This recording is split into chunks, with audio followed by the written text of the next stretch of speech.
नमस्कार दोस्तों, आज हम रोज कॉमिक में आतंक का दूसरा भाग डायन लेकर आए हैं। डायन बोलती है कि तुम लोग अब यहाँ से जा सकते हो, मैं उस शैतान को देख लूँगी जिसने तेरे परिवार में ये सब किया है। इधर डॉक्टर गजराज और गिरधारी लाल बोलता है कि क्या होगा अब हमारा।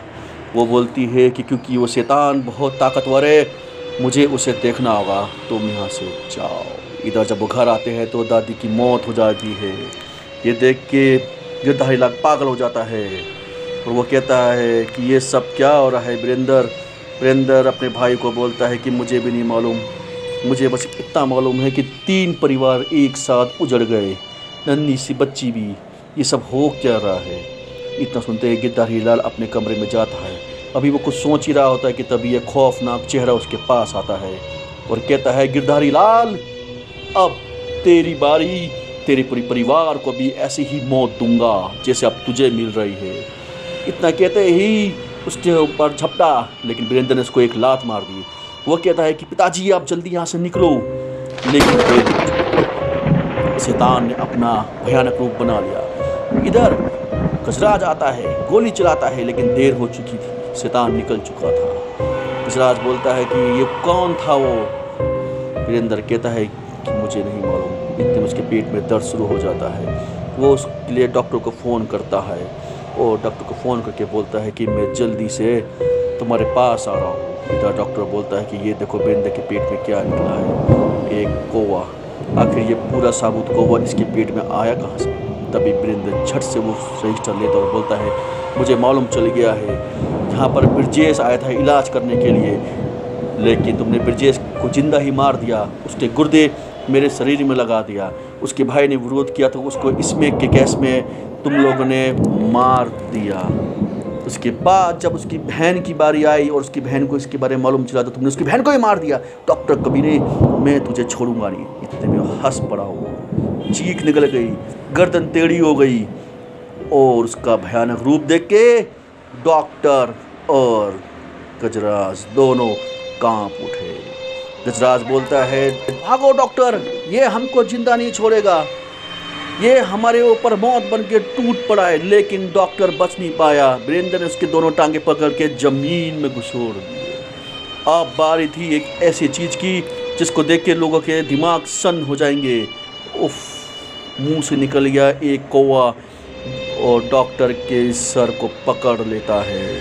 भयभीत करने वाले, इस विचलित करने वाले सीन को देख के मानो रोंगटे खड़े हो जाए लोगों के। और यही हुआ इंस्पेक्टर के साथ।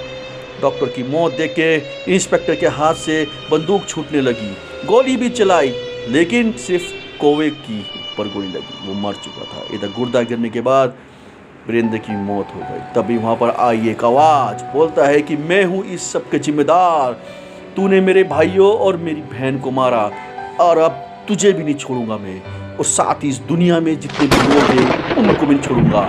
डायन को बुलाया था, अब डायन ही तुम्हें मारेगी। तभी वहाँ डायन आ जाती है, चिंगाड़ मचाते हुए, तबाही मचाते हुए इंस्पेक्टर को टूट पड़ती है। डायन कहती है, आज डायन तुम सबकी मौत बनकर आ गई। इतने में डायन सबसे पहले इंस्पेक्टर गजराज को मार देती है। उसके बाद तबाही का दौर शुरू हो जाता है।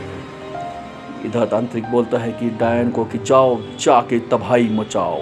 तबाही मचनी शुरू हो जाती है, मीनार गिरना शुरू हो जाते हैं, लोग चीख पुकार करना शुरू हो जाते हैं, लेकिन डायन की आग और भड़क जाती है। इस सब के बीच पुलिस वाले भी आ जाते हैं। इधर कमिश्नर को एक डायरी मिलती है पिंकी के पास। जब वो उसको पढ़ता है तब उसको पता चलता है कि पिंकी किसी को बुला रही थी और वो कोई और नहीं, देवराज थे, वही तांत्रिक जिसने कि डायन को अपने कब्जे में करके रखा था।